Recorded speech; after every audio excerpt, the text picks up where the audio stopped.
You are now listening to the Peter and Jake Talks Wrasslin podcast, a weekly review of Monday Night Raw and other wrestling-related topics.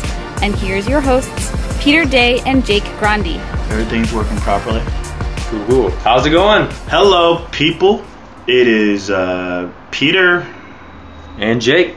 And you're now listening to Peter and Jake Talks Wrasslin podcast. It is a Wednesday. It is a amazing sunny. It's a little bit chilly. Is it chilly outside? I like it. It's great weather outside. It's a nice breeze, but not too bad. It's better than it was, say, 2 weeks ago. Oh yeah, fuck yeah. And the sun is out, and we are in this motherfucker to talk about Monday Night Raw from this is Des Moines. Yeah, Iowa. Des Moines, Iowa. Before we go in there, let's I guess, how's your week? It's going all right, man. I've been watching a lot of wrestling today, specifically. Watched Raw today, then I watched this PWG show, and I'm watching all these New Japan shows. I got to hook up with all these DVDs from like May from Japan and PWG. I've seen a lot of the PWG shows, but the Japanese shows I haven't seen, so it's pretty good to watch. I think I'm watching some tournament, some light heavyweight tournament now, but I don't know much about it. It's in Japanese, so I watched the last access of I think it was the Naito versus Okada. Nice. From I think 2 years ago or something like that. Like Naito won the I guess Japan Cup or something like that. He beat Nakamura to face Okada for the belt I'm not sure what this was, but it was like the second time that they showed they showed Okada versus Naito versus Nakamura, and that was like I was sitting back like, oh my god, what the fuck? And then this one, which was that much even crazier. I think the Nakamura fight was a little bit better with Naito. Because they were both scrapping to get to the championship. But man, it was just like, these guys, dude. I mean, it's really hard to believe that it's just now that I'm catching on to this, man. Like, when was Grapple Kingdom? Not Grapple Kingdom. Wrestle Kingdom? When was Wrestle Kingdom? January 4th. Every year, January 4th. Jesus, I'm still upset that I'm just now discovering this stuff, dude. Oh, yeah, man. I mean, it's some good stuff. And their big events happen all the time. Like, I'm trying to keep up with Watch Wrestling, right? And it's like every 2 weeks they got like some big event. It's not like just a show. It's like an event. Yeah, like tournament and everything like that. Tournaments. Is that the normal? Is that normal? Yeah, they just do tours. They just and then like all the tours culminate to one thing. So it's not like they do like Raw every week. Yeah, okay. Yeah, so it's just shows and tournaments and things like that to build to big shows in like Osaka, Tokyo, and that's how they do the Wrestle Kingdom thing. It's just like one big tournament. Because it's like G4, and then there's there's G1. G1, There's the Best of the Super Juniors, and then I know there's like a few others. I'm not too familiar. I just know Super Juniors is a real famous one, and then the G1 Climax is a big one. Okay. Recently, yeah. God. Stuff is good. Not much happening in the wrestling world. I know that they're. I know Ibushi is gonna wrestle AJ Styles coming up. I heard that somewhere, so that's gonna be real good. And then I'm looking forward to that match. And then Ibushi wrestles Naito on this one I watched the other day. I think it was from March 8th. And that was a great match. So if you can keep up, it's hard to keep up, man. Yeah, but especially with Mania and everything going on. But it's really good wrestling. Like, it doesn't matter what you can catch because it's always good. I think with New Japan, even light heavyweight stuff to like the big. Strong style, to even the main events with Okada, Tanahashi, Nakamura, AJ Styles, Prince Devitt a few years ago. Just amazing stuff.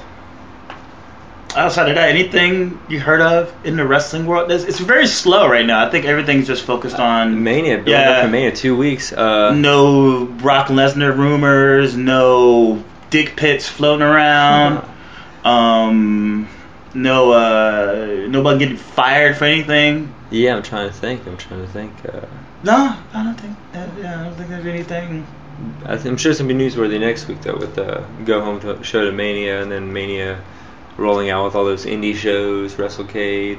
I know they're doing like Wale Mania on MLW. Yeah, Wale. I hear it. It's just so funny. I hear it, and I'm not dogging it. I just think it's just like it's just a means to make money. It's just a party, yeah. Yeah. I don't see it as much as a party either. I just see it as like Court. Court is a hype man. That's what he does. He's marketing, and I think he needed some money. This is one thing to go on to what do you call those things? Where you ask people for money. Well, isn't Wale gonna be performing? Yeah, he's gonna be performing, but it's what it is. He's doing this to gain some revenue for something. You know, making money. Yeah. Yeah, but for something. It's not like he's gonna sit on the cake. I think Court Bauer is someone that, as long as I've been keeping up with that podcast, he's always up to something. And it's, again, one thing to go online and ask for money. Yeah, those things. What do they call Yes, I know what you're talking about. I can't remember. Like, before the album's out, they put it out. Yeah. It's one thing to do that, but it's another thing to throw parties. And if he has his network of all these cool wrestling dudes and, like, celebrities who are into wrestling, then why not? Everyone just sits back, make money, but like, Wale's gonna get paid, Ray's probably gonna get paid. There's a whole bunch of people showing up, and I think he's working on something. I think, yeah, we'll see. We'll definitely see, but I think he has something up his sleeve. Let's hope. What do you think? Like a new promotion? I don't know. MLW coming back? I don't know. I think it may have something to do with being involved with GFW, man. Global Force. Oh, yeah. Well, that'd be cool. Yeah, I think, you never know with these guys, man. It's such a small network. Super small network of who's who knows who. And they're showing their faces on these podcasts, whether it's Greedy or like, Court or like Disco Inferno. Like all these guys, they're just Conan. They're all just all a little small posse. But other than that, let's get into this Raw because it's the only news. Pretty awesome this week is WrestleMania news.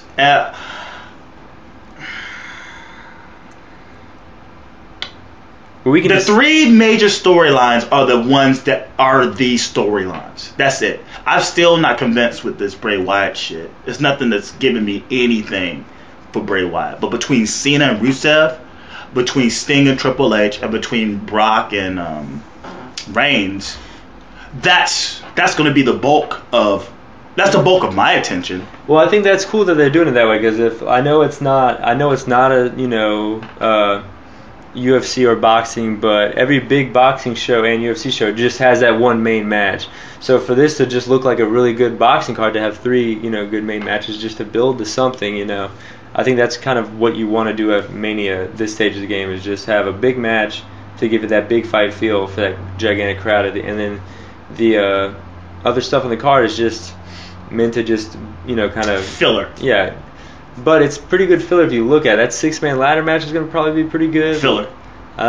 It's going to be a great match. And then the tag match is going to be pretty awesome, I think. That's not even filler. That's like... I don't know what the fuck that is. Yeah, and then, of course... If that makes it to the regular card, I'm going to be highly upset. Yeah, and then Bray Taker, it doesn't look that good, but, I mean, Taker's getting older. He should be coming down the card a little bit. And got to get dark. That's the only thing. They want to make that... depending on where is it? It's in Levi. Yeah. So they're starting at, if it's at 7, it's 4 o'clock. They're starting at 4 o'clock over there. Yeah. And it has to be with daylight savings time. By the time, it's gonna have to be at least 8 o'clock by the time that match starts. It says it's gonna be 4 hours. So, I mean, I didn't think about it getting dark or anything, but I just. Yeah, that's the whole point. Yeah. It's the Taker and then Wyatt. It has to be dark in the room. They have to do the effects. They have to do the... Well, it's outside, I think. Yeah, it is outside. That's what I'm saying. Like, it has to be dark out there. And 7 o'clock starts the pre-show? No, I think 7 o'clock starts the real show. It's JBL Carlson, Michael Cole. Yeah, he fucking buried him with that shit too. I mean, he should, man. That's the drive. You got to drive that home, man. Yeah, what's wrong with you? Yeah. I thought it was pretty funny. But yeah, the two matches I think are the ones that have enough to really go with. Is now there's Orton Rollins match is going to happen. Man, I'm excited about that. I mean, I remember because Rollins beat him last time in a Raw, the Raw before he got excommunicated, and that was like one for the ages. I think in terms of what a WrestleMania is between Cena and Rusev, and between Rollins and Orton, I feel like that's what WrestleMania really supposed to be. Like you got two vets versus two faces of the future. Like. And let's see them go at it. Let's see what happens in terms of storylines of the ascendant of, say, Rollins and Rusev, and say how Orton and Cena works with those young guys. Like that's a WrestleMania. That's what a WrestleMania match looks to me, And like they're all active members. You know, it's not like they're part timers. They're active members.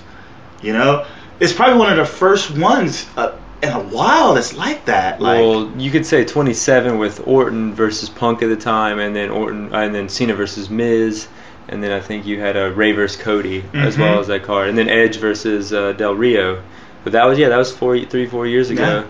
Yeah. Before, I guess this is like they had the Rock Cena thing that kind of carried them for a few manias, and they had the Bryan thing last year, and this is the first year where they're kind of just like. Kind of starting fresh again, and I mean they're looking strong, especially with Brock. I think on top. I mean, sport superstar. But it's going to be interesting. We have no idea how this match is going to look. Well, that's the thing. That's what's. I mean, I think that's what's awesome about it. We're supposed to feel that way. I think it probably has. It's bad things to it and it's good things to it. I think the bad part of it is the fact that it's this great unknown. Is that like you're set up for disappointment? Like what if we just go? Because everyone's sitting back going like Reigns, who's going to carry the match? Reigns, Rock, blah blah blah. This is going to be, and then we sit and we wait and we wait and we wait because we haven't even had them make any kind of physical. That's next week. We'll see. I mean, but that's the go home show. Yeah, that's what's perfect. I think this is a perfect build. We don't know until the go-home show, so... It could end up blowing our mind. I'm just saying. Like, you know what I'm saying? But I'm saying, like, you gotta focus on... Sorry. Fucking... Yeah. You gotta, Wait, do you want to count it down? We're at, wait till 13. Oh, yeah, all right, cool. Well, no, I mean, that's 12 minutes. I'll just find it in there. Okay. But you gotta give the crowd some sort of leeway to what to expect. Yeah. Just something. By now, I think it could blow up in their face if it ends up being a really horrible match. You gotta trust the pedigree. I guess at this point, us questioning it is better than them knowing that it's gonna be bad, and then we know it's gonna be bad. So if they hold it off as much as possible. And it is bad. That works out best for them, I would say, because then we still But what watch. if it turns out bad? Because I think 98% of everybody's going like, this is going to be a bad match. Well, they should put Bryan in there. I mean, we'll get to it. Oh God, yeah, you're right though. But so yeah, we're in Des Moines, Iowa, and the show starts out with Rollins chants. Now he's from Iowa. I'm not sure if it's exactly. He's from what? He's not from Des Moines. Herbert. I want to say Des Moines, Iowa. It might be the only city I know in Iowa. There's another. Sorry, but that might be. I'm not too sure about, like, I know, but he handled it well. He handled the chants well. Yeah, well, no, at first they were cheering for him. Yeah. They were like, Rollins. But he turned it on. Yeah. He pulled the classic. Like, of course I'm your hero. Yeah, I'm the only one who's gotten out of Iowa. And he got shitted on. It was like, reminded me of like whenever Punk went back to Chicago as a heel and he would trash the place, or say when Miz went back to Cleveland and trashed the place. But I thought it was pretty cool. But it starts off with the Authority in the ring, and Rollins is basically complaining about, well, he's not complaining, he's addressing how he was betrayed by Randy Orton. Yeah, and again, he shits on Des Moines. He talks about how he made it out of Iowa. It's just funny. It's just, you don't really imagine, like, it just sounds odd to hear Iowa as this place. Because I don't even think about the state of Iowa, let alone someone that lives in it. So when he's talking about how he made it out of Iowa, I'm sure that hit home for a lot of those people. I mean, they booed him. They booed the shit out of him, and good for them. But he's talking about like how he was betrayed, and he goes, didn't you betray the Shield? He's like, no, it's not the same. Yeah. This was a business transaction, and Orton was just like, we were friends, and we opened ours, and he was going to be, this, that, the other. So Big Show talks, and I love Big Show. You can say what you want about Big Show, but the heat he gets whenever he grabs the microphone, and then he overacts. He's like, I was laughing because it was hard for me because he knows he got all this heat, so he's gonna play out the heat. And he's like, it hurt me to my heart. It was disgusting, and I just thought it was fucking gold. I thought it was gold. And he apologizes because he feels responsible for leaving Rollins vulnerable for Orton to get to. Kane apologizes as well. Orton will pay, and then he talks to Noble, and he explains, I knew the whole damn time, man. Noble's a fucking genius. Yeah, he's hilarious. He's a genius. And then he talks about how Mercury's hurt. How he's hurt the most. He just showed him. He was kind of shaking his head. Like, that dynamic between those two, how he won't talk. Like, that's great. I'm becoming more each week more of a mark for those guys. Oh yeah. I don't know. It's such a great gimmick. But he accepts Orton's challenge. Oh, Big Show hugging Joey was also hilarious. Yeah. But he accepts Orton's challenge with one step, that he would face him tonight at Raw. Randy Orton comes out and everything. Yeah, and basically accepts. He's like, the Attitude Era was in full form tonight in terms of like vulgarity. And at the end there, it was kind of Attitude Era-esque with everything. The heel faction coming down, lights going out. I mean, we'll get to it. But that reminded me of some old school shit right there. And he's like, I will make you like a bitch. I'm the face. I'm not what did he say? I'm not the face. I'm the guy. Yes. I'm just some guy, and this guy like made you like a bitch. But he accepts the match. But I got kind of pissed off. I was worried. I was like, this is actually going to be a match. I knew all. I know. It's still just planted a seed of hatred in my mind. Like, you can tell. Still referring. No, I wanted it at Mania. Yeah. It was like, whatever, dude. But then we went on to the first match of the night. AJ Lee came out with Paige, and then Nikki, of course, came out with Brie. The Bellas cut a really awful like box screen promo. God, you can almost see their eyes like watching the words as they were reading it of the prompter. It was a real quick match. Brie and Paige ended up brawling on the outside. Nikki and AJ kind of got tied up real quick, where I couldn't really tell what was going on. But then AJ got distracted from the brawl outside, and Nikki hit her with the rack attack. I guess it was an okay match. This match is going to be a tag match at Mania. The Bellas are pretty awful. They're not getting better. We thought they were getting better for a little while. I know we said that about a month or two ago. Mm-hmm. They have declined since. I don't know what happened. They haven't gotten any better. They went back into this coast mode, and I think it's complacency. I mean, everyone knows who they're dating, so it's not like their spot isn't like going to be there whether they're good or not. So they don't really have any motive to be good.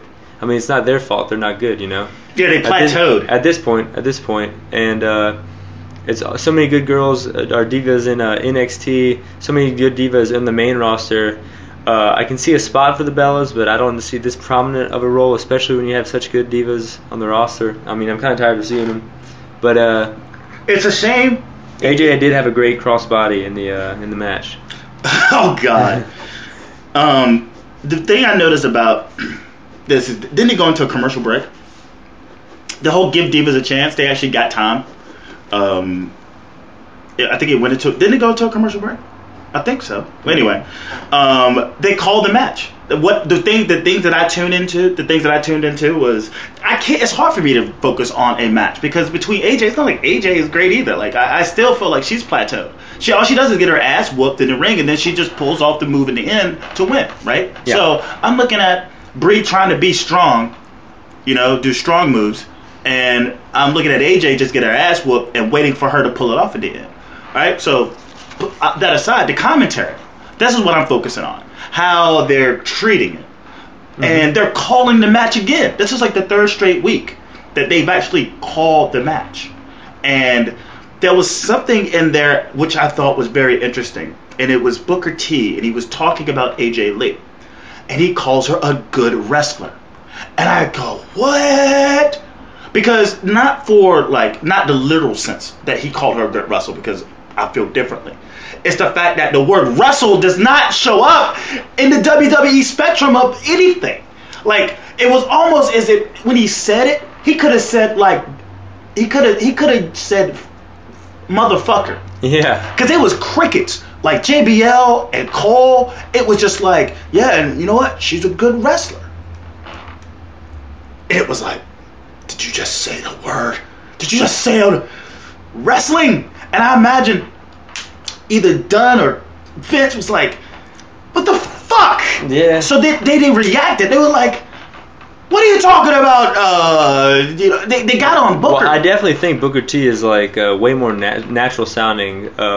I know I've compared him to King before, but compared to JBL or Cole, like he'll throw in little snippets that sound real, which is definitely lacking, especially missing I think that's why we're missing JR. If we can have another guy that just sounds real and authentic, and not JBL, because when JBL sounds authentic, he's kind of just sounding like a dick shitting on guys he's supposed to put over. But Booker T has no problem with going off the grid sometimes.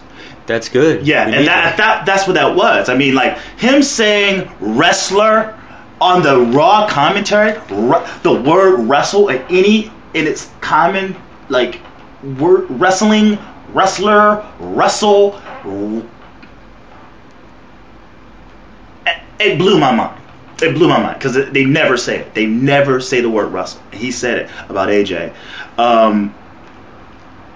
That's about it. I mean, if I was to speak on just the Divas in general, it's like it's a shame that Divas belt is not up for at Mania. Yeah, what can you do though? They got to get a lot of them in there. At least it's not past few years. Make it a full way. Well, the past few years they've been doing it where they've just had a battle royal, and last year they put them on after the Taker match, and I think so. This year I think the Divas need to have a little bit more of a story. I know this is nothing really of a story. This is not even a story. But at least it's not just a battle royal where they're all out there, At least it's something. And so that's good this year. Like there's nothing. Like why are they feuding? Because one of them has the belt.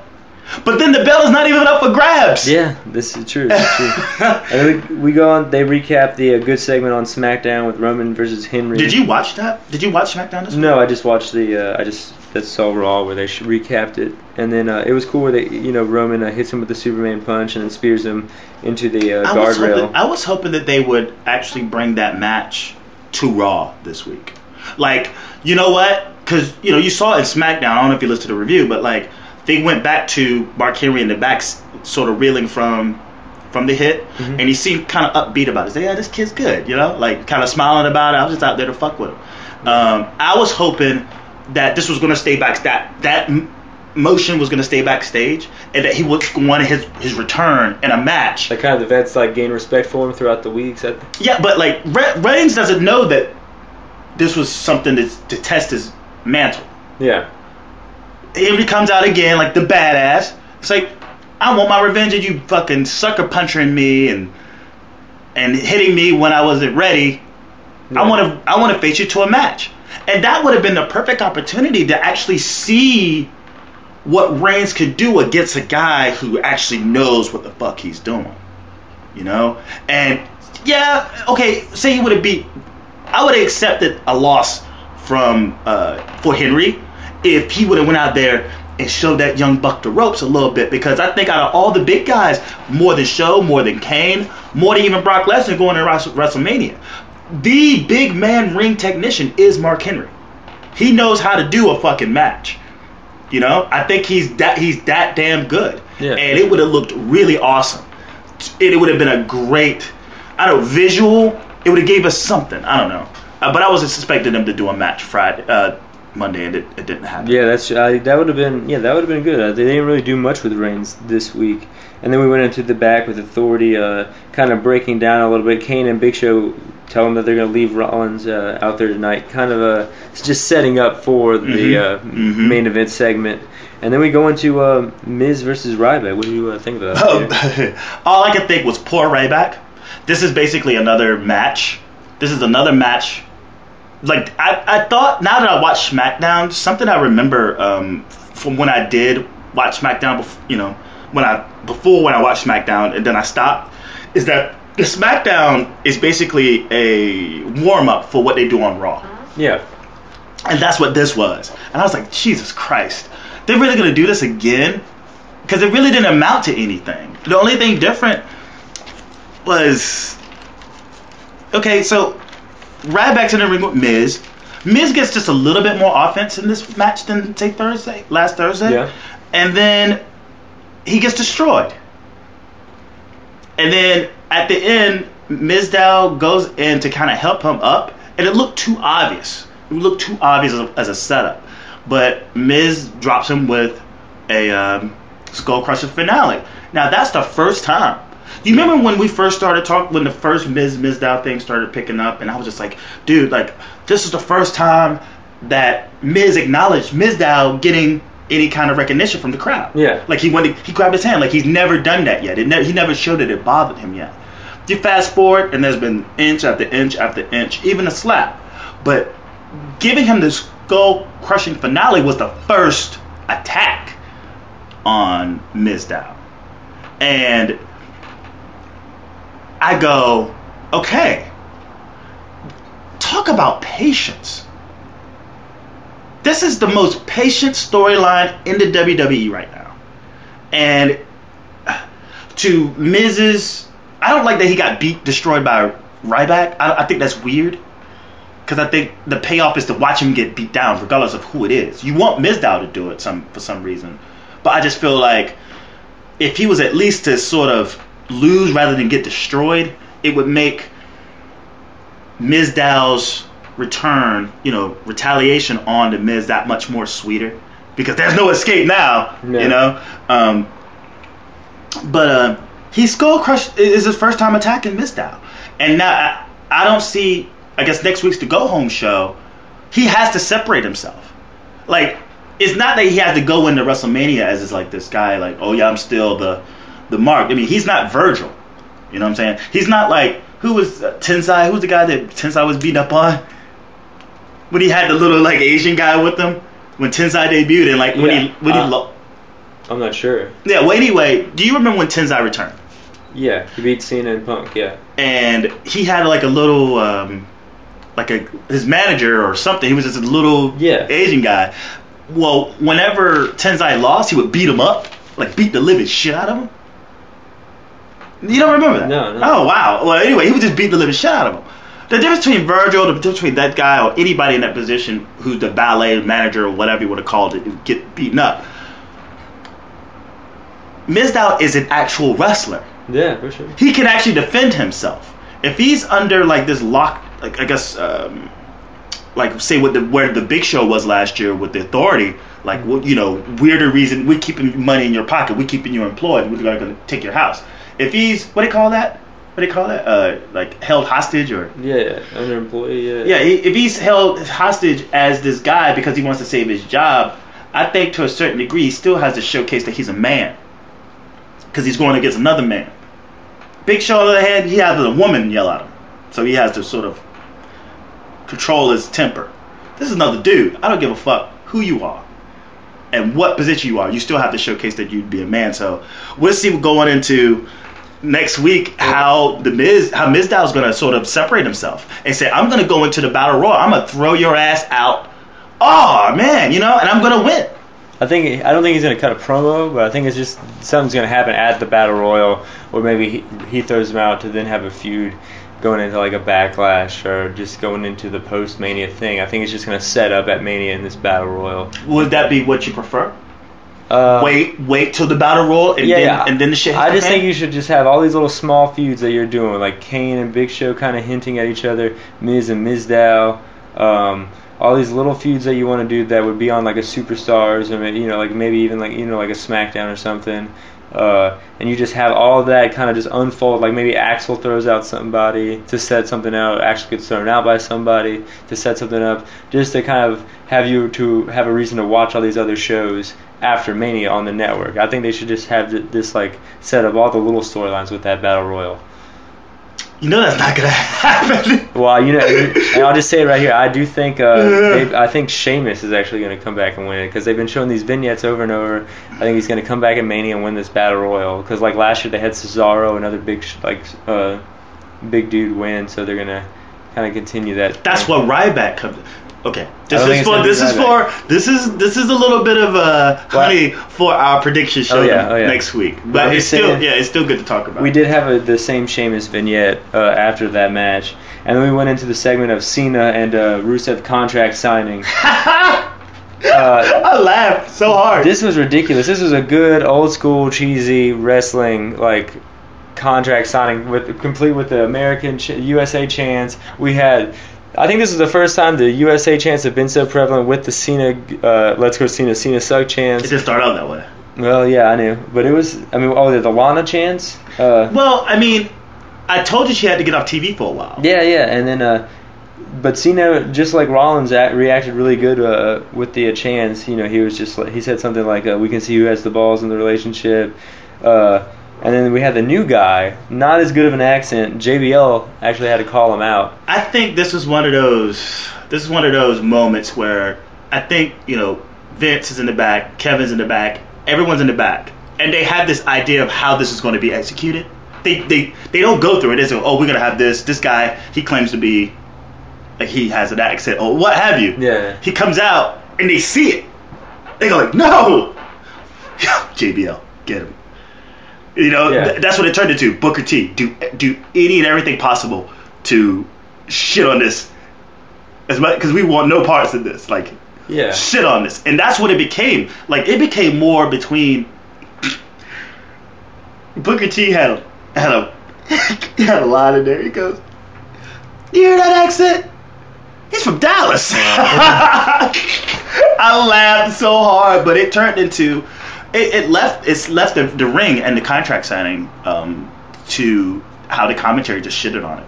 Yeah, and they did what they could. The crowd was shitting on it too. The announcers were shitting on it, but I do think it's gonna be a good match at Mania. That was gold though. That was wrestling gold though. That's Shockmaster gold shit right there, buddy. And then when he flipped the table up, and then every time Cena acts scared when the Russian flag drops, is comical. He did this time.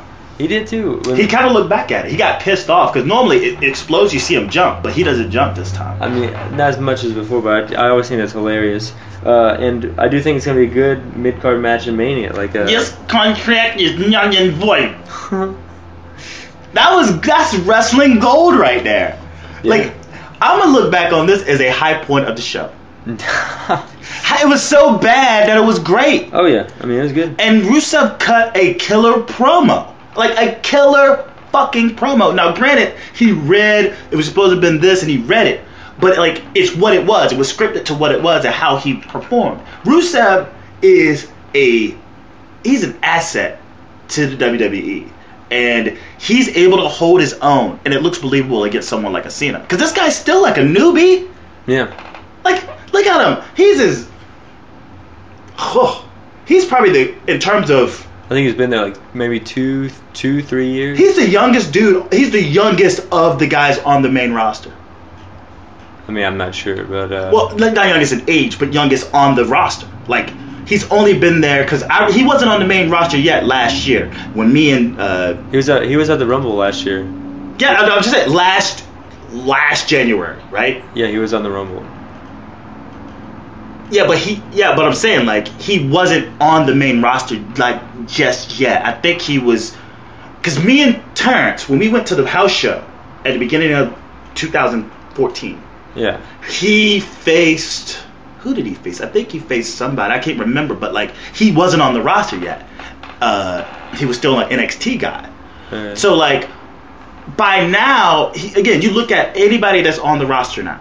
Anything between like Primo and Epico and to like even Sandow, like, you know, the young guys on the roster. He's been on there less than any of those guys.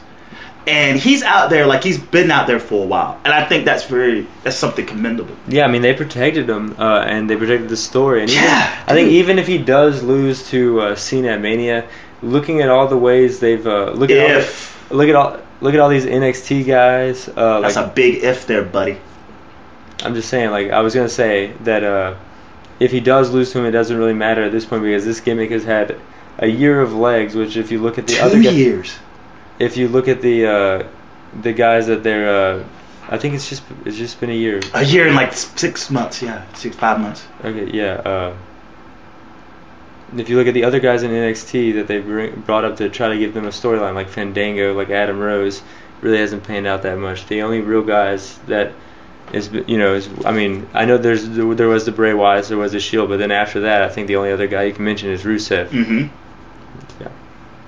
He's pretty badass. But not having Lana out there was huge. You realize how big of a component she is to the whole character, to the whole gimmick of who they are as a group. Yeah. Do you think she's gonna be out there at Mania? If they fly her in, I mean, she's shooting a movie. That's all this is. How long was Orton gone? Like movie is just. I mean, she can like they can postpone it for a day or do some other parts that she's not in for a day. Well, the storyline that Rusev's still pissed off that she agreed to give the match to him. Like that's what got her off TV, other than a bump.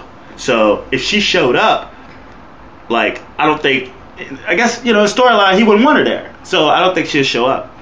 And she's shooting this movie. It's gonna take longer than a week, and they're not gonna fly her in between. They're going to just stay on that shit.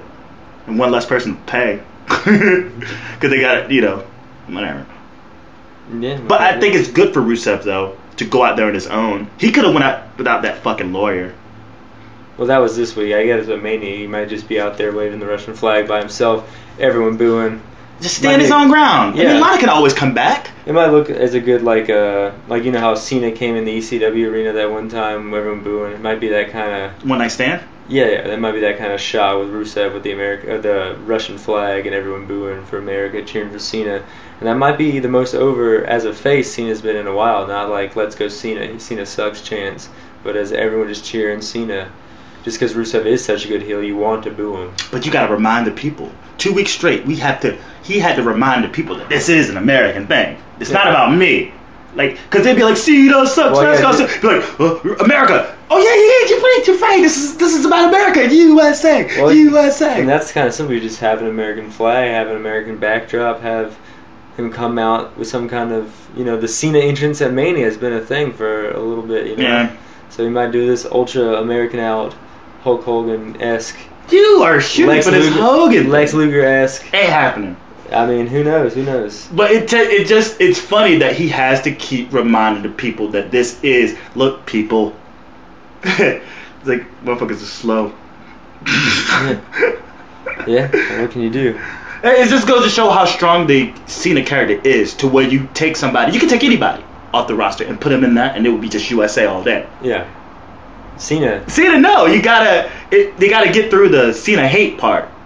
And then come around to it. I just think it's pretty interesting. So we got New Day with Big E and Kofi versus the Marksmen. I'm sticking to my Marksman. Booker T, what did he say? He said Power and Glory came up with the old nickname. I think that was Paul Roma and Hercules. Paul Roma and somebody was Power and Glory back in the day. But Booker T's bringing it back, calling Cesaro and Kidd that. Just saying. And Los Matadores come out in their new heelish outfits. These guys are heels now. You know that, right? Yeah, it's hard to be heel with a little midget bull with you. It's hard as hell to be a heel when your tag team is a joke. At least Connor and fucking Ascension, what do they call it? Connor and... I don't know. Speaking of, I mean, we don't even mention the Ascension. I mean... No, I'm just saying, at least they look like badasses. Kinda. They are badasses. Well, you know what? You do this because your boys are in here, man. Well, this was they're just teasing all the spots that New Day and Cesaro and Kidd can do. I think they're just holding off for Mania. It was real quick. The Matadors kind of distract them, and at the end, there's a nice, was it El Torito with a nice springboard dropkick with the Cesaro. Doesn't really sell it, but then he sells the head scissors out to the ring. Los Matadors celebrating, looking strong. I guess it's going to be a... Los Matadors is not in the match. Yeah, but they interfered.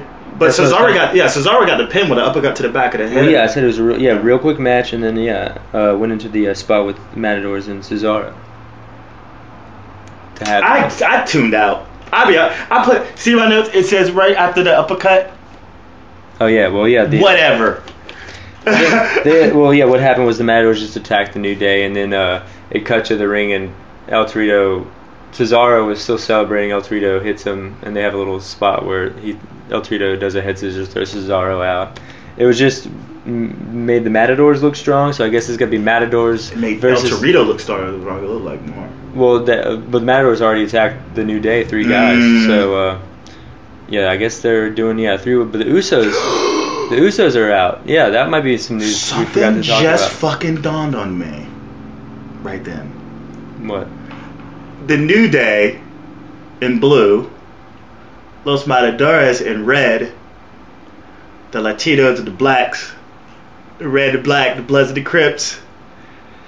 Yeah, that's weird. I just realized that right then. Oh, well, Kidd Cesaro, definitely tag team champs. But they're just to the side. Each time the Los Matadores come out, they go after the New Day. They never really go after Kidd and Cesaro. Well, right now they were tag team partners, being that they're Well, no, on they announced on SmackDown next week it's going to be Kidd, Cesaro, and Natty versus Matadors and El Torito. Six species match is what they said. Yeah, 6. Yeah, they're dumb. I'd probably tune out of that. They're fucking your boys up, you know. I mean, those your boys. I don't see how they're fucking up. They got the belts. They're going into Mania. They're definitely going to win at Mania. They got so many good spots that they could... They got the belts. Like, that really means anything. They're the best. They are the best tag team on the roster right now. And they don't need... The Usos, are you out of your mind? Are better than... You're fucking out of your mind. You're talking about the individual stylings of, say, a Kidd. Yes, I think technically between Kidd and Cesaro, they're probably one of the best... individual, they're better individually, and then they're better together. As a tag team, because I don't even consider them a tag team. They're the best tag team that's been on the main roster in They don't even have a fucking name. How can I consider them a tag team? It's. You can consider them a tag team. I'll answer that. You can consider them a tag team because they do the best tag team maneuvers, where they do double team maneuvers. They do that, integrate that more into their matches than anyone else. They integrate it more and better. And better? And better. Compared to who, though? Every other tag team on the roster. And what is this tag team roster looking like? Like a bunch of crap. They don't pick their opponents. They don't pick their opponents. They just come up with the moveset. That's like comparing a fucking... that's like comparing a fucking... You can't fault them for being as good, so much better than the actual roster. No, I'm not saying that they're not good, but they call them the best tag team. If they are by default, then yes, maybe that's the case. But as a tag team, no, they're not. Because the Usos are. No, the Usos do not do as good a tag team, double team maneuvers as Kidd and Cesaro. They do not. And second of all, separately, Jay or Jimmy Uso, to compare them to Tyson Kidd or Cesaro is ridiculous. To compare the tag team of Cesaro and Uso and Cesaro and Kidd to the Usos is out of my mind. But if I said Jimmy was a better wrestler than Kidd, then yeah, you can punch me in the face. But why are the Usos better? Just because they come out wearing the same tights? Because they've been a tag team since they were kids. Yeah, but they don't do any moves together. They don't do any moves together. They don't do any tag team moves. They do a bunch of stuff together. No, it's all basic bullshit. Ooh, I dropped a backbreaker into leg drop, all that kind of bullshit we've seen all the time. You put those motherfuckers on a New Japan, you put them some bitches on an ROH. Yeah, they would get abused. They would get allowed, and they were allowed to actually go into who they are as a tandem. No. Oh, come on, give me a break. Why aren't they? So you're telling me Kidd and Cesaro are allowed to, but the Usos aren't allowed to? The guys who are actually getting over, the guys who have had the tights, the guys who have come out because with they're not going to be a tag team for long. The guys who are on Total Divas. Those guys are not going to be a tag team for long. So why are they being held back all of a sudden in your mind? You said because they're allowed to show up. They're focusing on the technical ability of both Kidd and Cesaro as singles wrestlers as a tag team. And they've never been able to focus on the Usos doing that?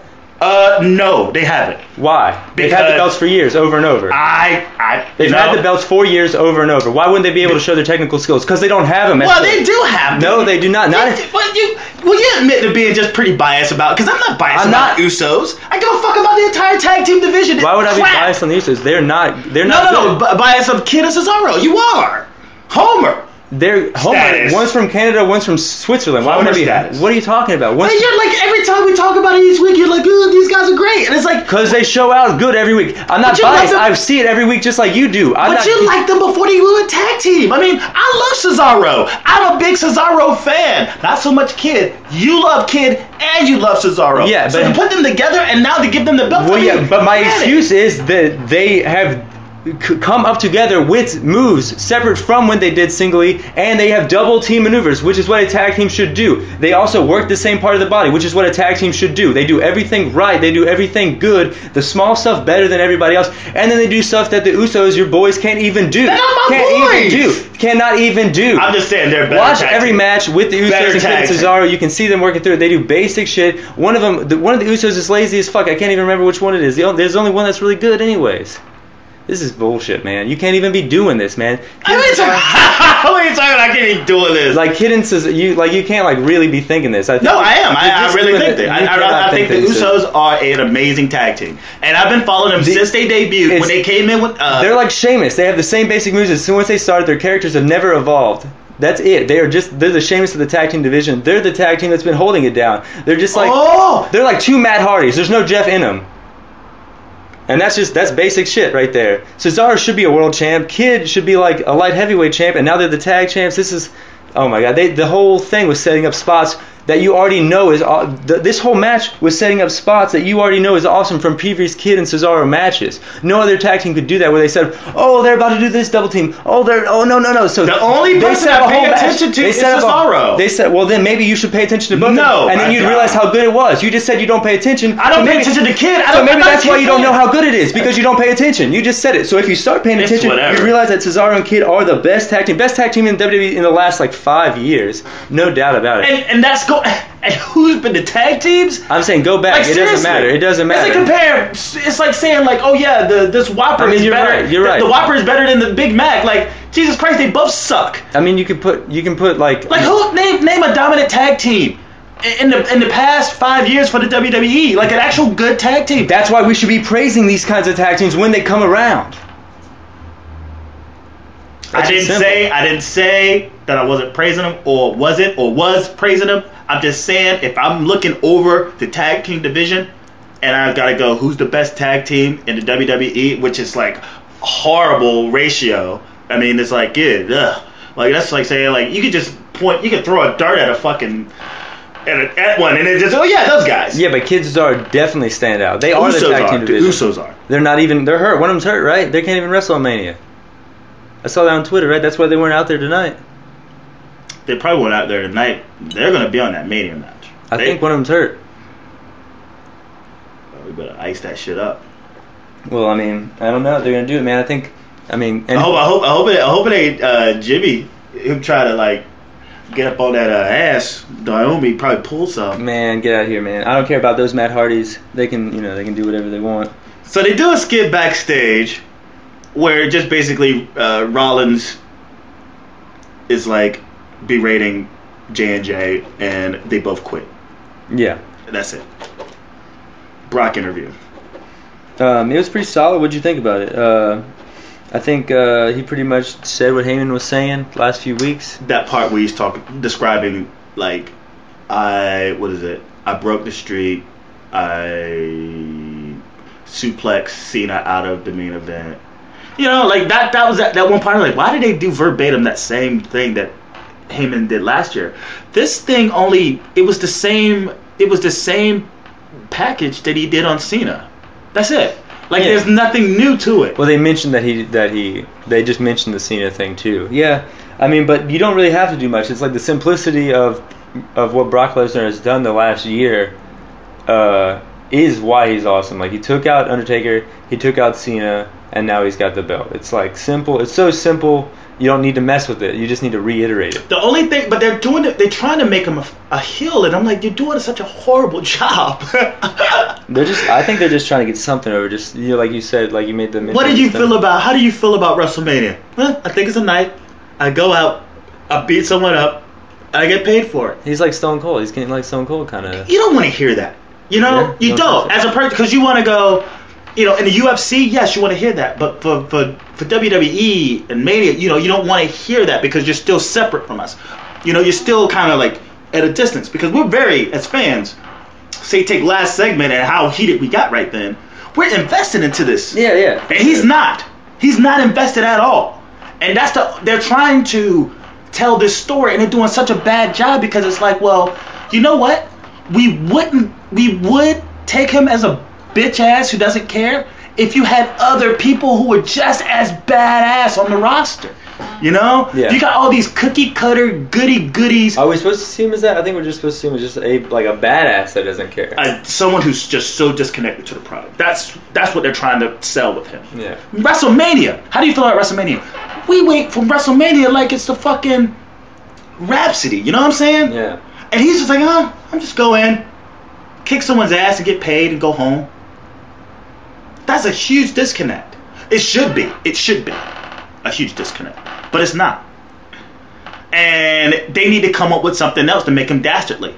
Have him come out and like sucker punch somebody. Have him do something. Have him beat up Lillian Garcia. Like have him do something dastardly. You want him to get booed? Have him do something so fucked up that you're just like, God damn, I thought I liked this guy. This guy, fuck him. Come on, Reigns, whoop this son of a bitch ass.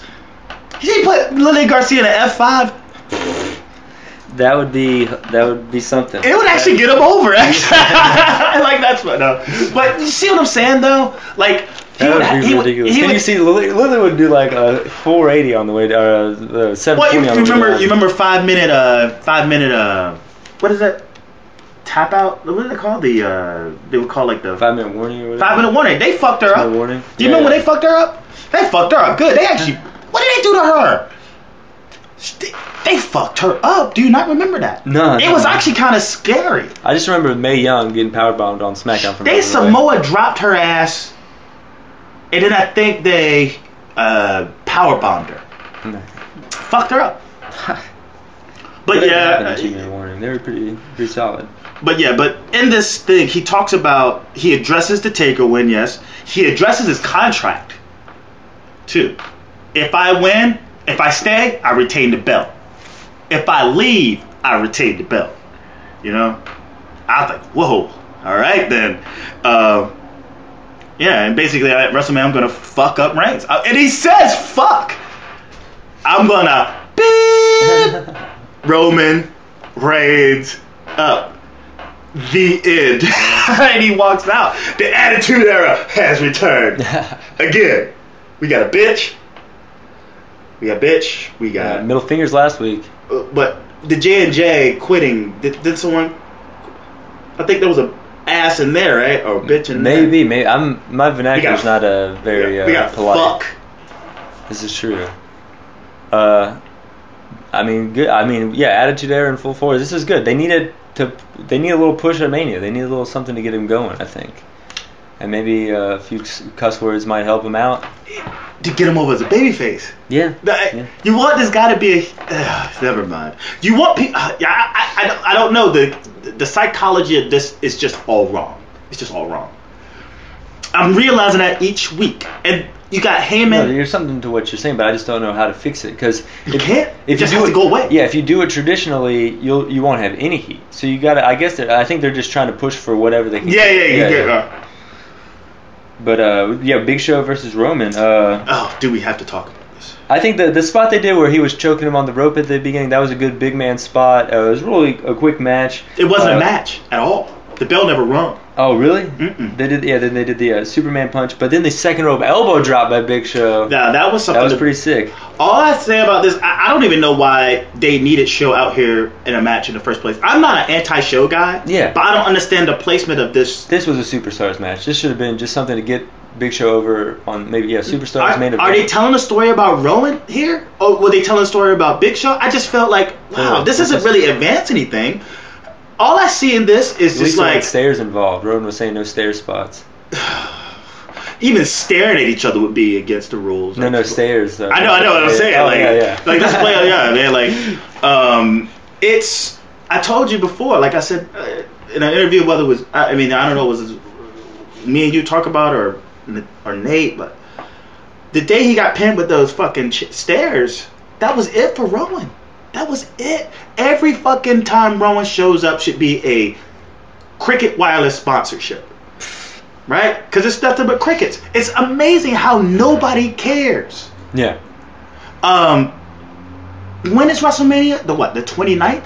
It's 13 days from Monday, so 11 days from right now. So what they say, the 18th, so the 29th. Then you had to say all that just to say what I said? Wait, I'm fucking with your Yeah. March 29th.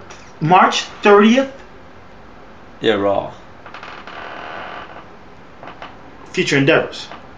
Rowan. Hell yeah! I mean, he was pretty bad in the Wyatt family. When they split him up, we kind of lost faith in him. But then when he was in that Survivor Series match, we thought that he might be over. When he showed up against Harper, when he got into his face, it's like, oh man, this is something cool. They ruined it. They ruined Rowan.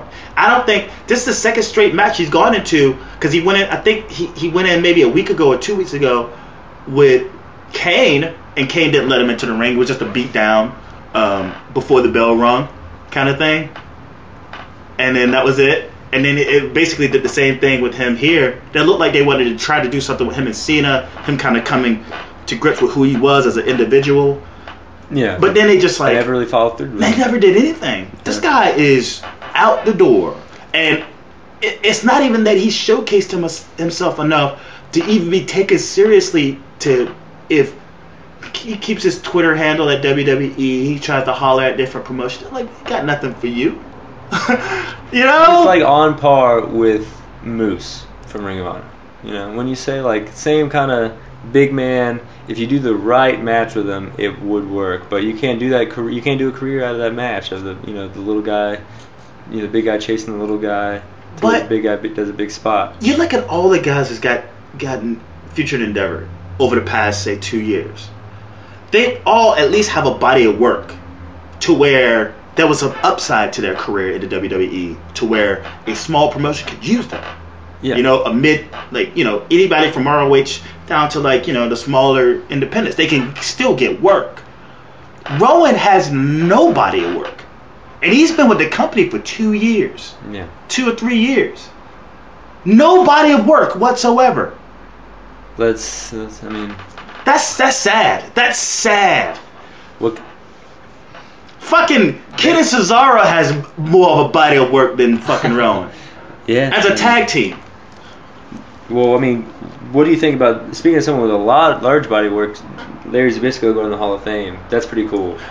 It's funny. Because I grew up a WCW NWA guy. Like, I didn't catch a lot of Zbyszko as a kid.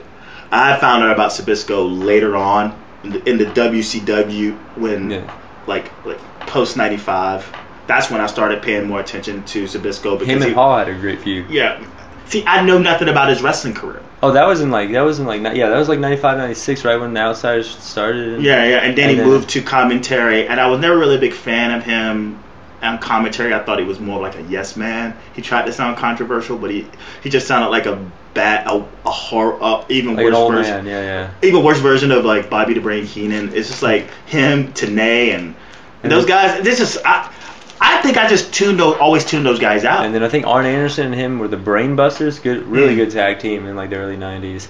But yeah, they showed him and he beat Bruno and we turned on Bruno. Yeah, that was pretty. I'm sure that was over back in the day, anything with Bruno. So he had a pretty because legendary he was a protege. He was his protege, and then when Bruno beat him, he turned on him, hit him with a chair. You had a bunch of pissed off old ladies like this motherfucker sucks. But if you've been keeping up with the MLW and the whole like MSL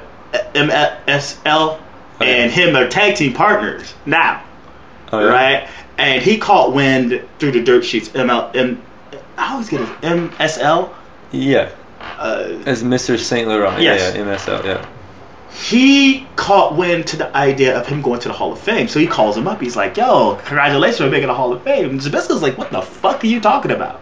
I know nothing." So for the past 2-3 weeks, there's been this sort of thing between Saint Laurent and the guys on MLW about Zbyszko getting to the Hall of Fame, because Laurent is like, "Dude, but you're going in." And everyone else like, "No, he's not." Like, "No, he's not." And then when I was like, "Holy shit, he's going in." So it just goes to show that like these dirt sheets, these things with PW Insider and like these guys know. Like, but I found it weird that Rolling Stones. Have you noticed that each time it's always somebody else breaking this news? Rolling Stone broke this news. Yeah, they're using it publicity. Yeah, but they're basically paying their Twitter accounts and they say break this. Oh, well. Because if it gets put out there, even if a blade of grass is posted by the Rolling Stone, here's a blade of grass. Yeah. It's gonna get like 1,000 retweets. Yeah, for sure. Yeah, just because. Yeah, I mean, good on them though. I mean, they know what they're doing. Yeah, I think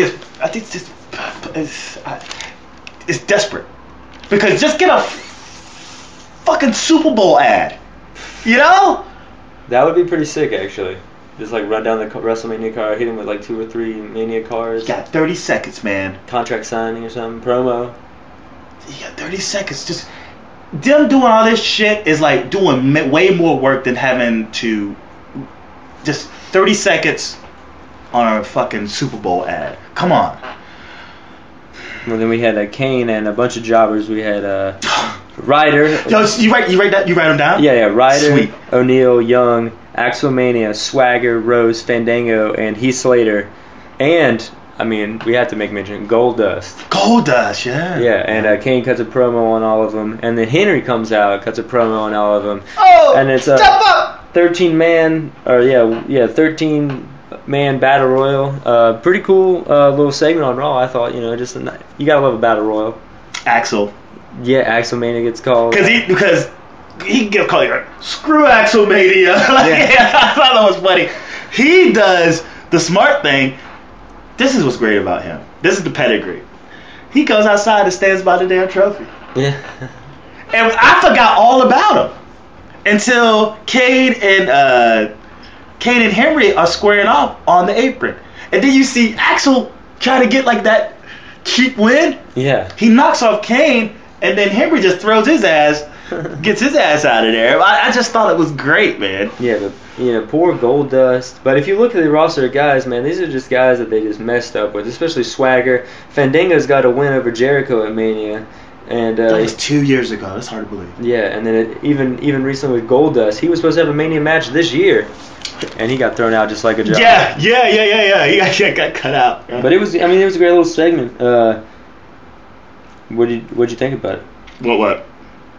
The battle roll? Yeah. That's Axel rules. Yeah. That's and it. we went into the. I'm glad that Henry's back. Yeah. Henry and see, because what's gonna happen in that Royal is like it looks like it's gonna boil down to some big lugs. And it's gonna be funny to watch. It's gonna be fun. Like 5 or 6 of them just like hammering away at each other. other. It's gonna be fun. It looked like before it's gonna look like when the Royal Rumble was when all the guys started off in the ring.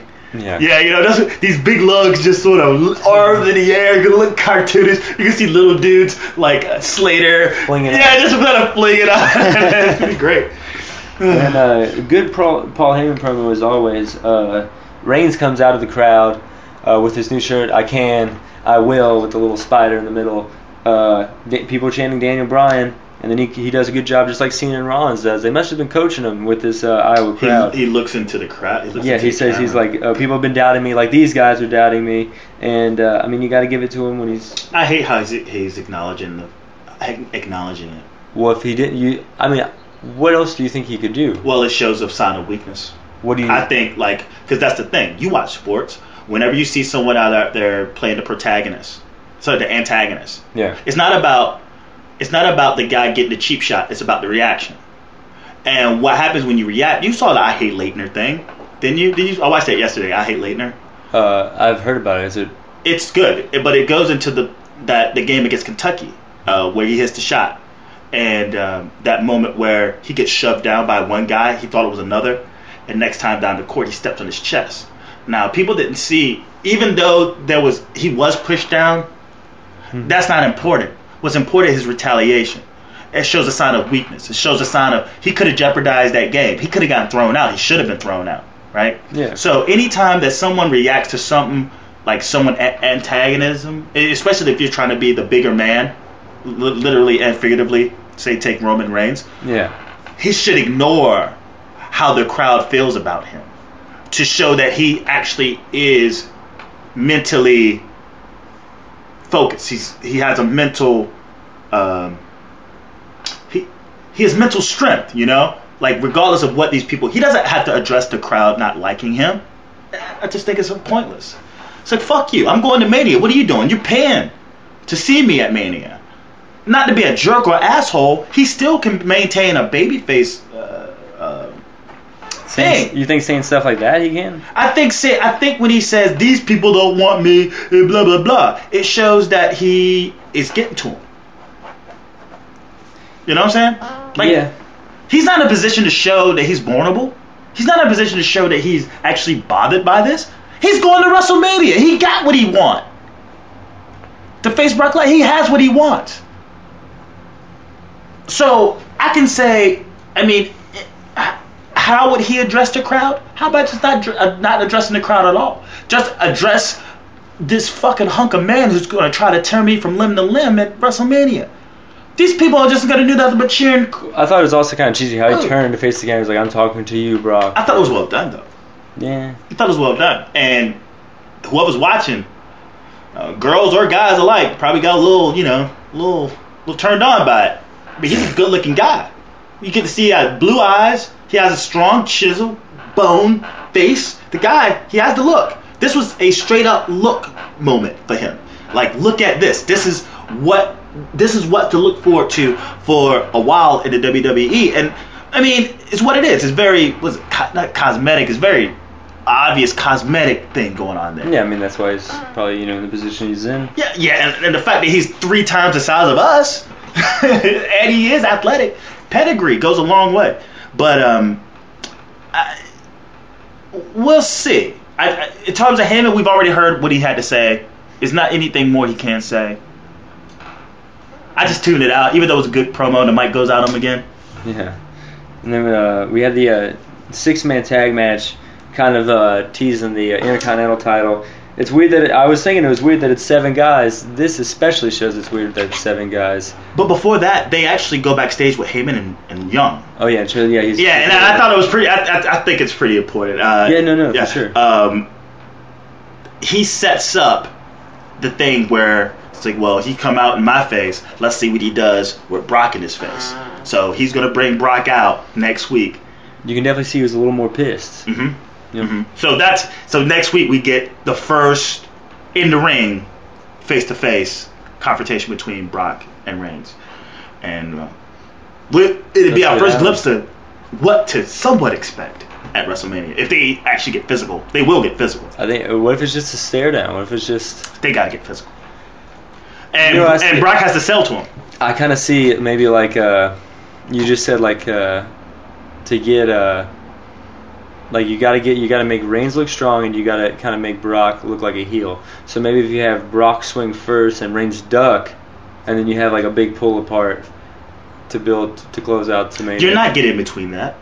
Who's gonna break that up? Like 20 refs, and then all the security, and then all these people. They want no parts of that. I'm saying that's what you have to have a pull apart, because you don't want them brawling. You don't want them actually wrestling that much. No, not at all. But you want at least something to sell. Because before any WrestleMania, Survivor Series, someone has to kind of stand tall. You can't, and you hate that it's always, well, he stood tall, so he's going to lose.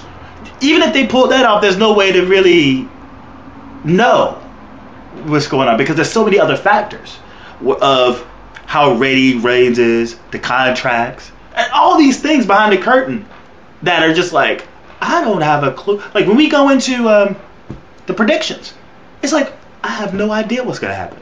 Like I'm gonna predict this, but like, dude, it's a coin toss. A coin toss. Can I talk? It's coin toss. Coin toss. Well, right? Of who's gonna win this? Yeah, even if the confrontation ends with like either say Reigns standing tall, because I know that's gonna happen. Well, what if it's just a stare down? What if they just cut 2 promos on each other? It'd be a waste of Brock out there. Just like before, like even before when he was fighting with Cena would get the upper hand on him sometimes. He would send his ass flying outside the ring. Yeah. And then, Brock Lesnar at least backs up the ramp and Cena's in the middle of the fucking ring with his fucking fingers in the air. Like, like some sort of sell has to happen. Someone has to sell. And maybe it's Brock. Maybe Brock goes over. Brock's selling. No. Brock has got to sell. Because you have to make Reigns. People are already talking about Reigns looking weak. You've already pushed Brock to the moon. He can take a little bit. He can take more than Reigns can. You can tell the story of Reigns going down. His whole I can, I will. There could be a slight bit of doubt. The play on doubt. It's like, whoa, I actually am in over my head. Possibly, like he goes down, he sees for himself how big of a but I think if they mountain this is to climb. There already is that doubt though. That's why I think the whole I think the whole I can I will thing is a rebuttal to the doubt that already exists. Not a storyline though. Well, he's out there sounding pretty damn confident. They're trying to hint at it though with the I can I will. He calls out the crowd for chanting for Bryan. He already cut promos about how when I won the Royal Rumble, no one thought I could beat Bryan, so blah blah blah. But now, and then Heyman's already came back with, but this is Brock Lesnar. This is the most intriguing match on the card, I think, not because of how it's going to look as the wrestling, but the outcome. It's a grab bag. It's pretty awesome. Yeah, but we'll talk about it next time. But I just feel like the doubt part. I don't think it has any. He hasn't showed that himself. Confidently, like physically, he hasn't showed any signs of doubt in that sense. He's shown that people don't believe him. That's why I believe that. That's what he's showing. But like he's knocking out motherfuckers left and right. This is true. Yeah. This is true. And then we move on to 6-man tag. Harper, Stardust, and Barrett as the heels, and then Bryan, Ziggler, and Dean in a 6-man tag. And R-Truth comes out with a kind of like a little comical spot where he's got the belt behind his back, so when he's walking, no other wrestlers can see it unless they look at the Titantron, of course. But we're not supposed to believe that. And he gets, of course, he gets on commentary for Peter's favorite segment of the night. Just kidding. But no, you're serious. You're dead serious. But to begin, but on a positive note, there was a great surfboard spot from Bryan and Stardust to start this match. Did you not see that? That was pretty awesome. They always start with a Liger-esque surfboard. I know, but it's pretty awesome. I think with all the 6-man tag, they could have done something where maybe they tagged Ziggler in for the double stomp. There's not a lot of variation in Bryan recently, and it's starting to show. And then he did that double. He took out the other 2 guys for that. Dude, that hot tag was ridiculous. Yeah, it was. It got totally. It was pretty awesome how he did the double drop kick to knock out both the opponents before attacking his opponent in the hot tag. Mm-hmm. I think even if Bryan shines, even if you give him a little bit of leeway, I really do feel that way. I think he's really fucking good. And so I'll take him where I can get him if he's going to be in the 6-man match. But they're playing off the storyline from SmackDown though. You didn't watch SmackDown, so at the end, like when they won, he tagged himself in after a setup from Ziggler on the Harper super kick zigzag. Yeah. And he kind of falls into the corner. Bryan tags himself in, and he that running knee, and he wins. At the end, it's set up to where Ziggler and Ambrose call him a turd and walking out. So if you notice any kind of like weirdness, animosity, because there's one point where Bryan is in and he kind of like won't tag the other guys. Yeah. Yeah, like they're playing on this where he's, the way you describe it, it's like he's the hero here. And they're pointing out the storyline between Ambrose and Ziggler is that, like, you're trying to hog the spotlight. Well, I mean, it's every man for himself at Mania, you know. Yeah. So I guess they're, you know, they are paying up. Ambrose does win with the Bad News tries to get him with the bullhammer. He reverses into a dirty deed. That was on Harper. Was it on Harper? Or no, it was on because I remember it was the bullhammer set up to the reverse, so it was Bad News. But then it was your basic brawl. It was a beautiful setup. It was a beautiful counter into it. Yeah, it was good. It's good. It was a good match at the end because all that chaos in the last 3 minutes was. Yeah, then they brawl all over it in the ring, outside the ring, everywhere, and Bad News somehow ends up with the belt at the end of all of it. So he bullhammers the fuck out of everybody. He even catches R-Truth, who hasn't even been physical yet in this entire time. Which is so strange for him to like. It's just weird to have 7 men, you know, 5, 7, you know, you see, you know, 2, 3, 4, 6, 8, but 5 and 7 are always weird dynamics, so. It's too much. It could be a little more, the more people, the more dangerous. And I think that's what they want out of this, which is ironic that Daniel Bryan's in it because there's going to be some dumb spots. The most dangerous match there is in the WWE. And you're going to take this guy who just got out of surgery. This is true. And it's with 7 guys. 5 guys, you know, there's 2 less bodies to deal with. Yeah. You know? For sure. I think it should be, well, I mean, you said Ziggler and Bryan are the only ones who matter. Stardust and R-Truth should not be in it. Yeah, I agree. That's it. So then you'd have Harper, Harper, Bryan, Ziggler, Dean, and Bad News? Mm-hmm. Yeah, that'd be great. That'd be awesome. Or maybe you could just have a 3-way Dean, Bryan, and Ziggler, and then you have a separate match, Bad News and Harper, for the 2 bigger. I mean, because what happens with there's tons of stuff they could do that they're not doing. Yeah, because with R-Truth and Stardust, they supply like this comedy thing. They could have just got Axelmania in that motherfucker.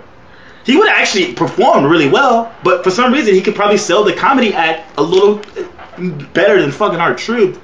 Jigaboo ass. And it's not comedy, it's minstrel. There's nothing funny about minstrel shit to me. You know, and it shouldn't be to anyone. I can see. Yeah, and Stardust should be fucking Wrestling Goldust on the pay-per-view. Let's move on.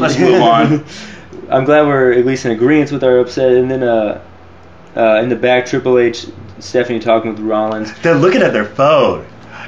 Why hasn't someone come up with a little skit to what they're actually watching on the phone? Like a little video? Because it should look like they're watching the network or something. They're looking from their phone, but they're like, what the fuck? Are they watching like their whole videos? Probably. I mean, they do have the workout videos out. They could be watching those. Are they watching something from the Performance Center? Like, what the hell? Like, they're watching Pornhub? Like, what the hell are they watching?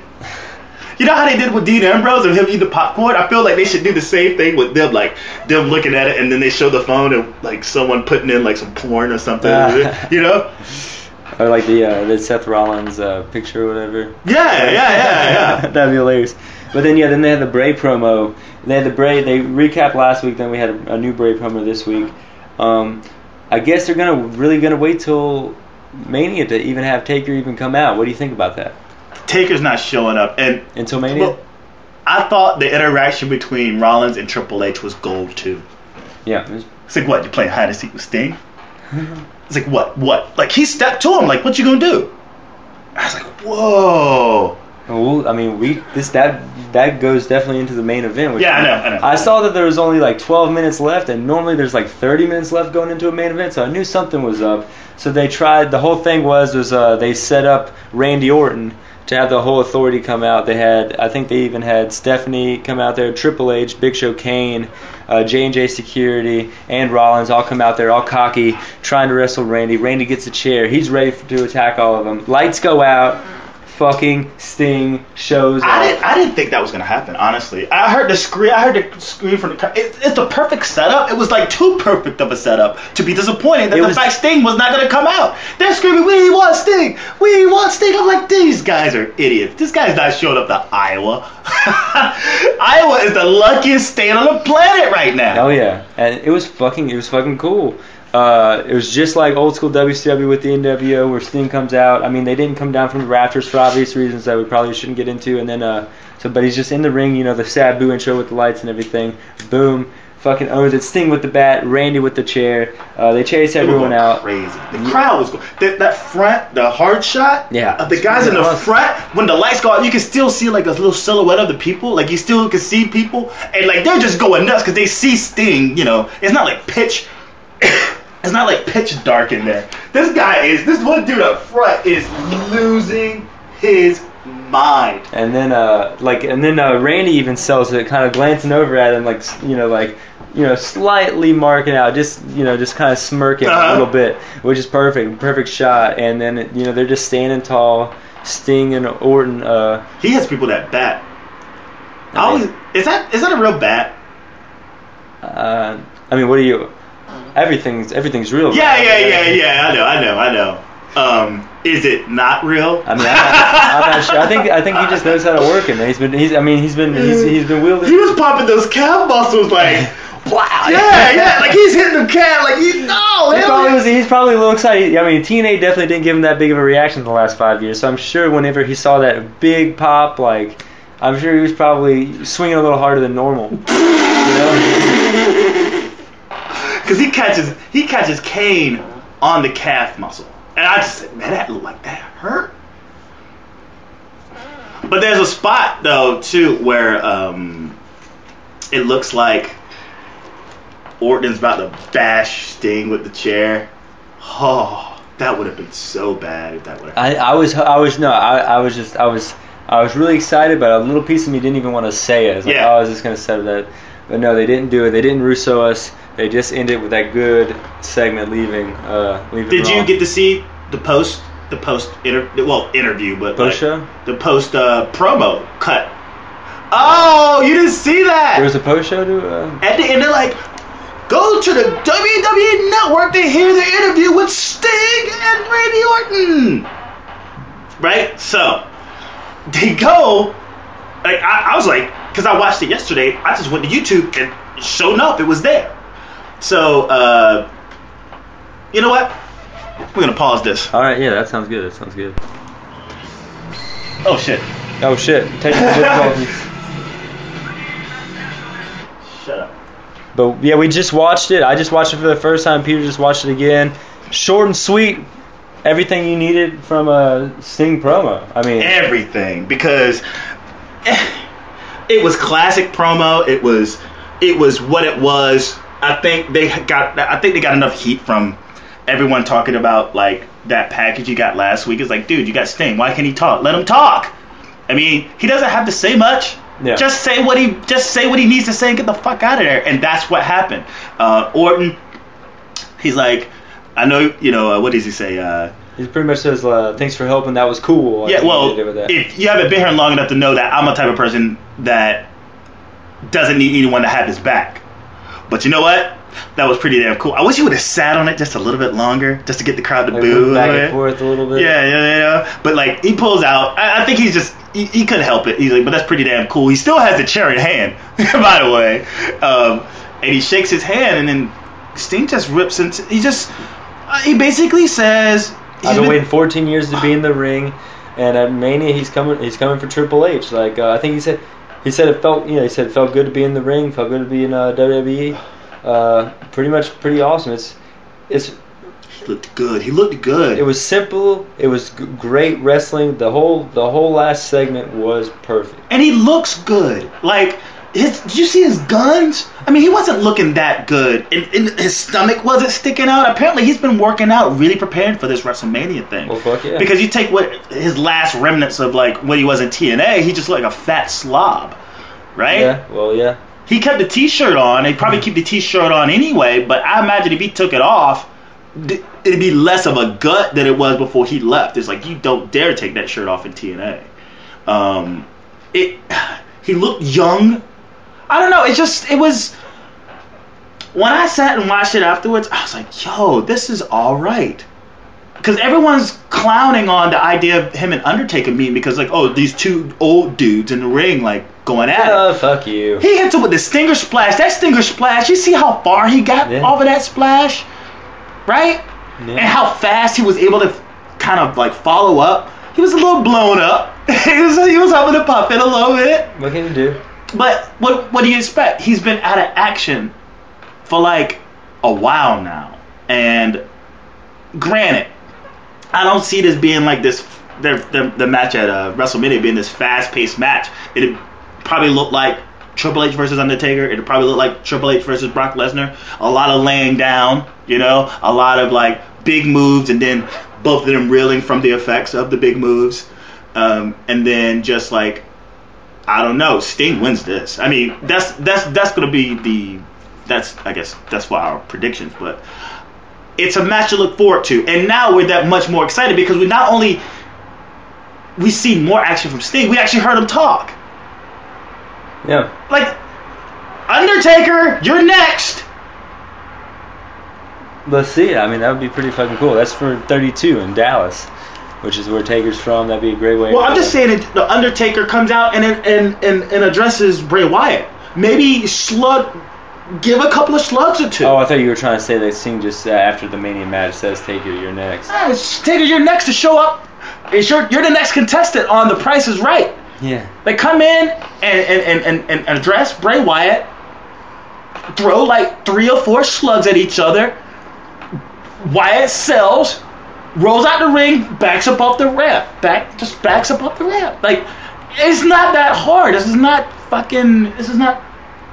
Chinese trigonometry here.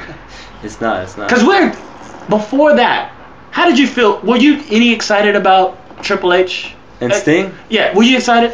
Yeah, but that's I would say not. They could have just told me about the match and I'd be excited. I'm a big Sting fan. Sting's Sting's first favorite wrestler. Reason I'm into wrestling.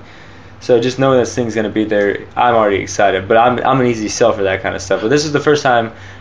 I mean. But even more so now. Yeah, more so. Especially. Like the adrenaline's pumping right now just from that 3 minutes. For sure. I loved it.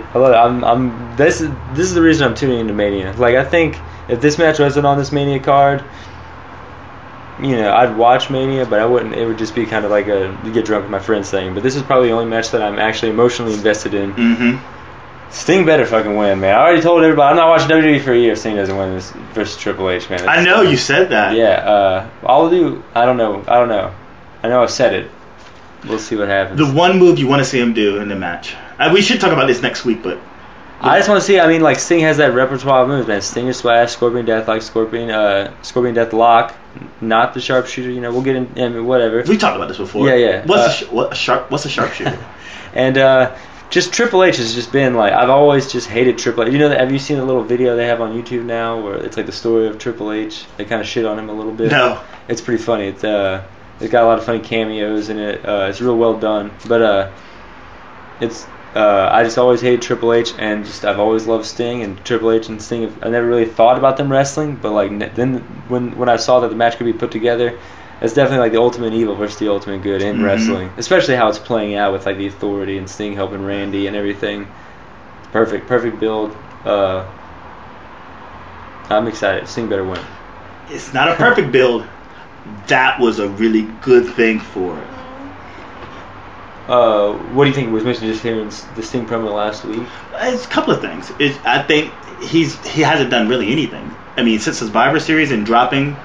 Well, he dropped Triple H at Survivor Series. He dropped Triple H at Fastlane, and then he helped drop the whole Authority with Randy Orton this week. So every time we've seen him, he's looked good. Yeah, that's not good.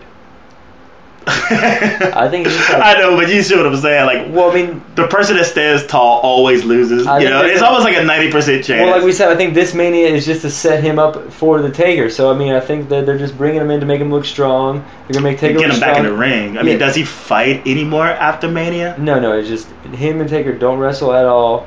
Until he should at least be in the Big Fours. At least get him in the Big Fours. It's not like it's 4 matches. I'm not complaining either way, but if I was booking, whatever, I would definitely just hold on. I would have the Raw after Mania. I would announce it, and then I would just have that this is happening in Dallas. I would have his ass show up to NXT to fight Kevin Owens. He spent too much time in Florida already. I know. He's like, yeah, just show up and like beat up like just have. Because here's the thing. It's the whole like gimmick of the hippie, CJ Parker. Yeah. Like have him just in the ring because everyone's gonna be like, oh my god, someone's coming out to fuck him up. Like something's awesome about to happen. And it's Sting. It's like, y'all coming to watch WrestleMania, you know, like hyping it up. Yeah. That would be great. That place would. They would probably rush the ring though. Oh, I can see him doing something crazy like that. Yeah. But well, I mean, all those Orlando fans have seen Sting for a while in TNA. Yeah. But still, it's one thing to see Sting in TNA. It's another thing to see Sting in WWE because this like finally. I mean, you can say that for anybody. Isn't it interesting how like guys have been in TNA, but as soon as they show it in their anywhere, anybody, RVD, DDP, Kevin Nash, and now even grander Sting. Yeah. What are they doing so wrong down there? What did they do? I mean, they had them. Fucking booking too quick. And if you look at Kurt Angle and Jeff Hardy's career, I'm sure you're gonna be wishing that they might have, jumped a little earlier. Well, Angle doesn't have a choice in the matter. Yeah, I know. That sucks. I mean, if you want to jump ship, he should jump ship to TNA. He should jump ship to AAA. He should jump ship to even Japan for that matter. But when it comes to the WWE, he was the problem between him and Jeff Hardy. They did it on themselves. They did it to themselves. Yeah. And it's a shame because Angle himself is a really great wrestler. I think just everything about his personality and all this stuff. But when you have those demons, people don't forget those demons. People want nothing to do with those demons at all. And whatever. I don't even watch TNA, so. Yeah, me neither. Let's go ahead and wrap this up. Follow me on Twitter, JG Pro Wrestling. Faster in the World podcast. We're going to be putting up sooner this week since it's a big show. They're on the road at some Arnold Schwarzenegger thing in Ohio. It's pretty cool. Alex Riley versus Kevin Owens. Never thought I'd see that match. Happening tonight, main event. Didn't he destroy C.J. Parker? I didn't watch it or listen last week. It was a solid match. He hit him with the Brain Buster, the Buff Bagwell's old finisher, which was you got a pop from me. But other than that weird little nerd thing I saw, like it was a solid. I said on Fashionable, a solid velocity match through and through. Velocity, not heat. No, yeah, I said that's what Fritz says. It was like not good enough for heat. All right, and be sure to check out all the other podcasts that we do. Find me online at Ellen Japanese, LINJAPANSE, Twitter, and also PJTW Central, also on Twitter. You could also go to the PJTCentral.com to listen to all the podcasts that we've done over the past couple of months now. This is actual 30. This is Peter Jake Talks Wrestle 30. So bam, there you go. So go back and listen to the other 29. We also have Fast in the World. We have Peter Talks Wrestling with, and we also have the pilot to Dang We Love Divas with Alexa and Will. Yeah, dude. Next week will be our go home show. Will be the go home show to WrestleMania. Podcast 31 for WrestleMania. 31, yeah. And gonna try to get Alexis wants to be here. Fuck yeah. Let's see if Arthur wants to show up. If you're listening, Arthur, hit me up. See if you want to come and make us look bad again. And we did say shout outs this week, didn't we? Next week's shout-outs. We got time. And that's going to be our thing. We're going to do the big Mania show, we'll get some shout-outs going. And then we're going to get to the end and be like, hey, what are our shout-outs? We'll do it next week. Yeah. The day after WrestleMania. But anyway, just shout out to Eddie and everyone who's been listening. People from YouTube, Stitcher, SoundCloud, Tumblr. Do these things, people. We got to spread the word. All fucking 30 of you got to do this. We got to... We got to comment, we got to rate, we got to thumbs up, we have to share, we got to repost, we got to do all of these things. Add us on Twitter, add us on Instagram, which is also Ellen Japanese. But do all those things, share this with your friends, make sure the word gets out. We're doing what we can. We're going to argue way more nowadays because we're going to, since the greatest tag team in the world is the greatest people ever since fucking Martin Luther King and Abraham Lincoln are